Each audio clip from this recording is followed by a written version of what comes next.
what's crazy to me, like they hadn't given up a pass play longer than 35 yards all year. And they'd only given up one of those. And then they gave up 265 yards in 6 plays, which is just, it blows my mind. Coordinators lose their minds about those big plays when you get chunk yardage in a short amount of time. But the first thing that I noticed was how clean the pocket was all day for Carr, man. It wasn't very much pressure. He didn't have to really deal with, traffic, cloudy pockets, muddy pockets, what I like to call it.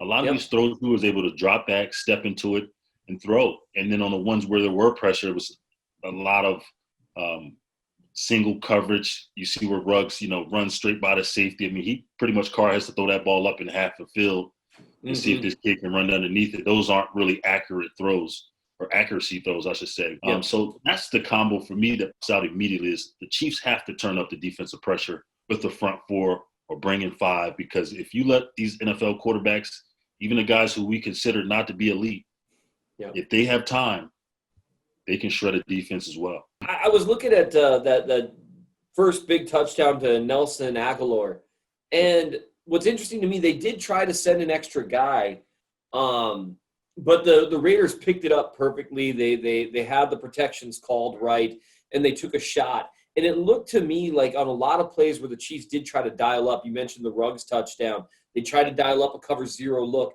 and they called a post to Ruggs. Meanwhile, Ward's sitting there in outside leverage. I mean, there's no chance. Like, there's just never going to work out. It just seemed like they really – I don't know. Did you ever have games where you played where it just seemed like the offense, whether they've spotted a couple of tells on film, whether it's due to personnel or how you're lined up, where it seemed like they knew what you were doing and they just put the ball in the exact right place to exploit it? 100%. I mean, there's scenarios where those coordinators defensively, offensively, they're plotting on each other all week. It's a chess match between those guys, and they're elite as well. But it seemed as though the Las Vegas Raiders, we should say, had the upper hand that day. The Chiefs were just 1 second too late on every single aspect of the game, and I haven't seen Tyrann Mathieu get beat deep very often, man. It seemed like they were just on different pages. I don't know if it's the combination of rotating players in the secondary, communication issues, if it's a complexity issue, they need to simplify.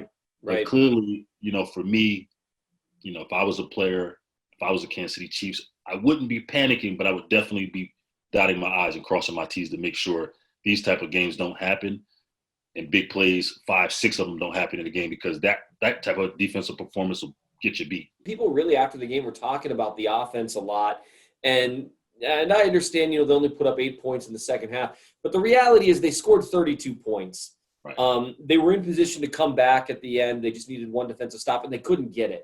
And anytime you score 32, it's kind of one of those things where, yes, there's multiple things to talk about. Sure. But if you score 32, you want to win that game. It seemed to me like this was the game for the Raiders. This was the one that's been circled. This is the one that we got to win this if we want to be taken seriously. They've never beaten Mahomes. Whereas for the Chiefs, you mentioned kind of a trap game. They're coming off, a couple of really important games, the Ravens, the Patriots. They got the Bills the next week. Do you think that can at times – do teams actually get caught up occasionally in looking ahead? 100%. A game you're just not as excited. You had all those important games circled around that. But for the Kansas City Chiefs, they have to come out and know that every single team is going to play and identify that game as the it game. Everybody's going to get up. Everybody's going to give their best performance, because these guys are professionals. They don't want to be embarrassed. And they know that these are the defending Super Bowl champions. And we've seen it in the past, man. The beauty of football is any given Sunday.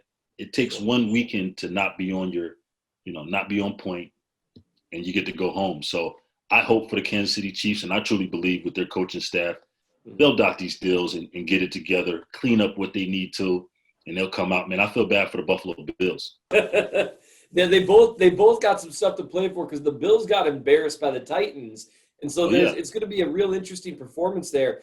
I know we don't have a ton of time. I got one last thing. Le'Veon Bell is a Chief, which feels weird to say. No memories I have of Le'Veon Bell are good ones.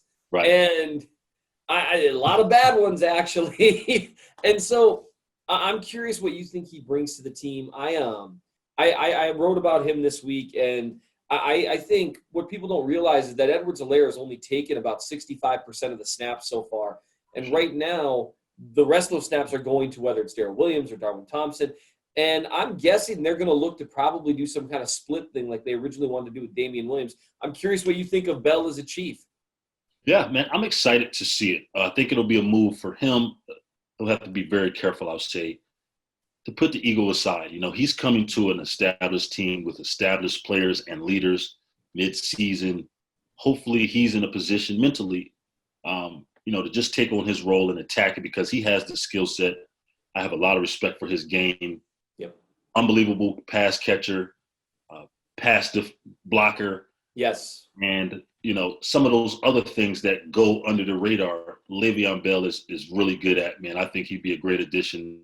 The one thing that we do count on and look forward to is just him being right between the ears because he's a heck of a player, and that goes without saying. Yeah, it'll be a new thing for him because he's not coming in as the man. He's coming in to split carries with a rookie, make no mistake, and he's coming into a locker room that is the $500 million man's locker room. Like, exactly. Everyone, I said on Times Ours the other night, every player on that team knows they're one Patrick Mahomes conversation away from having a problem. And I think that might help keep him in line. Dezman, I appreciate you, man. What are your thoughts on Chiefs Bills? You got a score in mind? Yeah, man. I like the Chiefs in this game, 35-21. I think they're going to come back. The defense is going to have one of those performances. I like that 20-point mark, man. I think if you can keep a team defensively close to that number with the offense that the Kansas City Chiefs possess, they shouldn't have any problem winning games on Sundays. Man, I like it. I'm stealing that. I'm taking the exact same. Except I'm gonna give him 24. I'm gonna give him a little more respect there. I appreciate you, man. Let's do this again next week. Likewise, man. Thank you.